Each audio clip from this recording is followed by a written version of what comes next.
First at 9.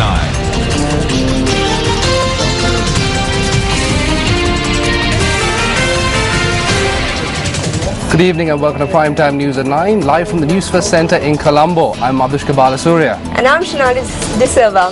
Tonight on the news, we have a comprehensive report from Ramesh Idugam Bandara, all the way from Male, Maldives. But first, a look at the headlines. The headlines are News First at 9. Navanidan Pillai's warning that Sri Lanka is heading towards authoritarianism is baseless. A statement from leftist Minister Vasudevan Anayakkara. Customs seizes stocks of cigarettes worth 9.2 million rupees inside a cargo container. Ritual ends in the tragic death of a lay priest. Civil Defence Force personnel cut down kumbuk trees under the guise of manufacturing bricks in Arlagangvilla. Former President of Maldives says that he is confident of winning the upcoming elections. We are very confident of winning these elections. News First at 9. The Election Secretariat says that as of this morning, 309 complaints have been received relating to the North, Northwestern and Central Provincial polls. The Complaints Unit at the Election Secretariat said that the majority of complaints were reported from the Kurunegala district. 78 complaints relating to the violation of elections laws have been reported from the Kurunegala district. The most recent incident was recorded early this morning. A certain group had attacked the party office of a JVP candidate in the Dirijayapura area in Palliyadda, Malsiripura. At a time when the victory of the JVP is evident, those who cannot bear this, a group connected to the government had attacked the office and set it alight. This happened before as well. We complained about it to the police. The police did not take any steps. This incident took place early in the morning. Moreover, the Election Secretariat says that it has received 46 complaints relating to the violation of election laws from the Kandy district and another 29 from the Puttlam district. 30 complaints relating to election violence have also been reported. In addition, 47 complaints relating to the use of state property for election purposes and 55 complaints relating to the use of public officials for election activities have been received by the Complaints Unit at the Election Secretariat. The Department of Customs seized a stock of cigarettes imported to the country from the Middle East at the Oragodawat Customs Terminal today. According to the Customs Department, the stock has been valued at over 9.2 million rupees.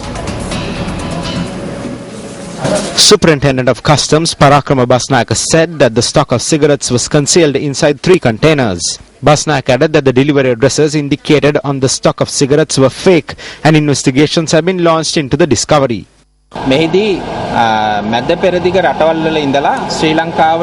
The Department of Customs today seized 5 packages that were addressed to 5 fake addresses bearing names of Sri Lankans employed in the Middle East. The cargo was labelled as tiles used in construction. However, cigarettes were discovered in the cargo container.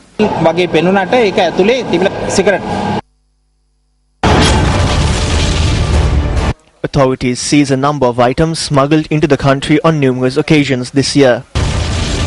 Sri Lanka Customs seizes 2 vehicles valued at over 20 million rupees that were brought down from Britain.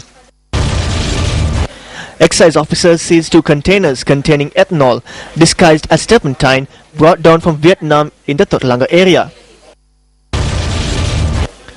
Customs seizes container filled with cigarettes labelled as household items brought down from Dubai. Customs seizes a stock of luxury goods valued at more than 25 million rupees that were brought down as electrical appliances at the Katanaika duty-free shopping complex. Customs officers discover over 200 kilograms of heroin valued at over 1.5 billion rupees smuggled into the country in a container in tins of grease. For whom it may concern. Former Maldivian President Mohammad Nasheed says that he is confident of securing victory in this year's presidential elections during the first round. News First Ramesh Idugam Bandara reports from Male, Maldives. Round of voting for the Maldivian presidential election 2013 will be held on Saturday. Now, if none of the candidates are able to obtain more than 50% of the votes that are cast, then there will be a runoff vote that will be held at the end of this month. However, addressing a media briefing this morning in the Male city, former Maldivian President Mohammad Nasheed said that he is confident that his party can secure victory in the first round itself. People of the Maldives are not, in our view, happy at all in the manner in which the government was changed on February 7th, 2012. And we feel that we have a very good sense of what the people are asking for. We are very confident of winning these elections in a single round, and there's no other party who has had the reach, who has done the work, and who has consistently engaged itself in peaceful political activity. We feel that we are able to change this country, and we will be able to bring back democracy to our country and to our people. Born in 1967, Mohammad Nasheed went on to serve as the 4th president of Maldives. Nasheed, who is a founder member of the Maldivian Democratic Party, went on to challenge the rule of President Abdul Gayoom and won the country's first democratic presidential poll in October 2008. After serving in office for 4 years, Nasheed resigned from his position and later announced that he was forced out through a coup d'etat. Election propaganda activities for the 2013 Maldivian presidential election will come to a close tomorrow evening, and voting will begin at 7:30 a.m. on Saturday. Now, special polling stations have also been set up in Sri Lanka, India, England, Malaysia and Singapore to facilitate the votes being cast by Maldivian expatriates. For the News First team here, I'm Ramesh Rugal Bandar reporting from Male, Maldives. At a media briefing convened today by the JVP, views were expressed on the elections manifesto presented by the Tamil National Alliance. That is not the solution for the Tamil people. It is a great injustice to the Tamil-speaking people to accept that the north and the east are the ancestral lands. If you look at the Tamil population in the country, 51.2% of them live in areas outside of the eastern province. Accepting that the north and the east are the ancestral lands of the Tamil people means that they do not belong in any other area. According to the TNA, the north and the east belongs to the Tamil-speaking people. Then are the rest of the provinces for the Sinhalese? Answer that. This manifesto does not provide justice to the Tamil people in any way. The Secretary of the Democratic Left Front, Minister Vasudeva Nanayakara, said that the UN High Commissioner for Human Rights, Navanithan Pillai's warning that Sri Lanka is heading towards authoritarianism is baseless. Issuing a statement, Minister Nanayakara says the UN Human Rights Chief has made a statement disregarding the fact that in a country which was damaged in war, the government has taken steps to lift emergency laws and hold elections for 3 provincial councils, including the Northern Provincial Council. The statement notes that the UN Human Rights High Commissioner in her report has expressed doubt over processes of the Commission appointed to inquire into the disappeared and legal action initiated against those charged with murders carried out during the war. Minister Nanayakara says that this shows the UN Human Rights Chief's prejudice. Minister Vasudeva Nanayakara says that while human rights in the country have taken a turn for the better over the past year, arriving at a common conclusion against the government of Sri Lanka violates the decisions reached at the UN Human Rights Council to strengthen Sri Lanka. Noting that although there are shortcomings including unresolved murders and disappearances and the unnecessary presence of the military in the north, Minister Nanayakara says the statement made by Navanithan Pillai, in spite of the country's improving human rights record, is a slight to her respectability.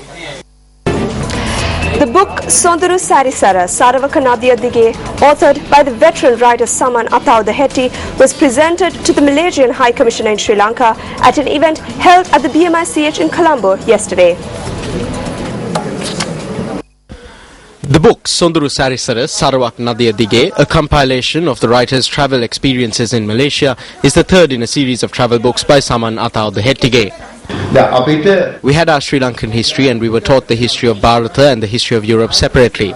I believe that we had an opportunity to learn all these histories as world history, but today we do not have that. If a person has not learnt history, he does not know the past. The person who does not have a past has no present. The person who does not have a present has no future. If there is no history, no understanding of the world and no language, that makes us non-existent.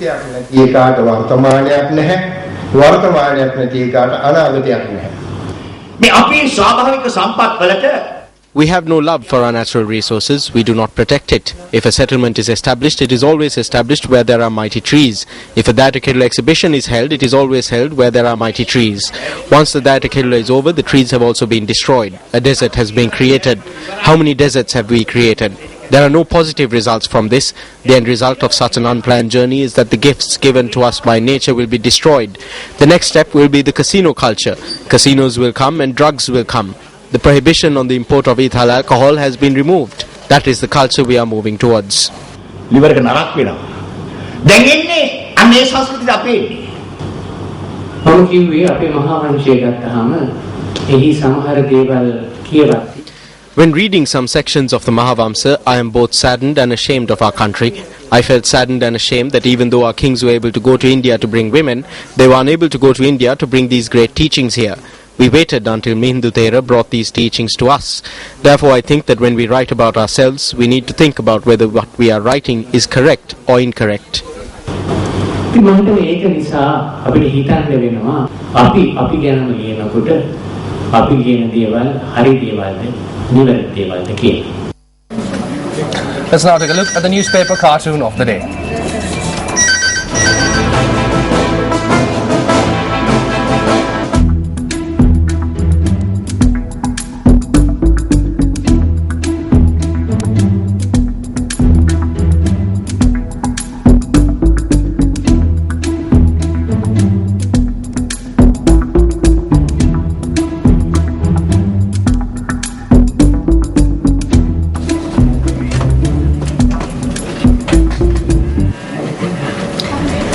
President Mahinda Rajapaksa paid his final respects today to WAD Nandawati Sirisena, the mother of SLFP General Secretary Minister Maithripala Sirisena.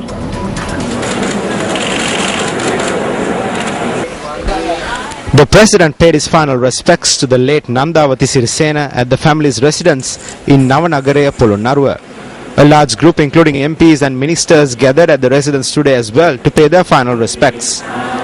WAD Nandawati Sirisena, a retired teacher who was well loved by people in the area owing to her social work, was receiving treatment at a private hospital in Colombo at the time of her demise. A loving mother to 12 children, she was 83 years old at the time of her passing. The final rites are to be performed tomorrow at the Rajarata Navodaya Stadium in Kanduruvala.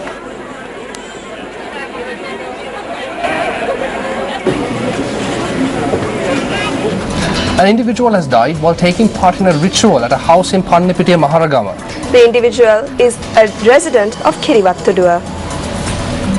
A ritual was performed at a house in Pelanvatta area in Pannipitiya over an issue in the land. The lay priest had instructed those who were there at the time to fill a pit with soil and light a fire on top of it after he gets into the pit.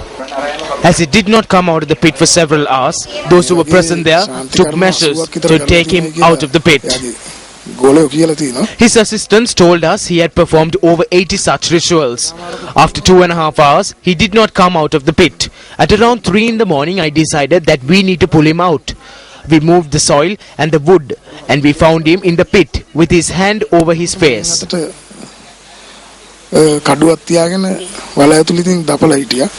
The group pulled out the lay priest and rushed him to the hospital, but he was already dead. The victim has been identified as a 32-year-old Maxim Castro.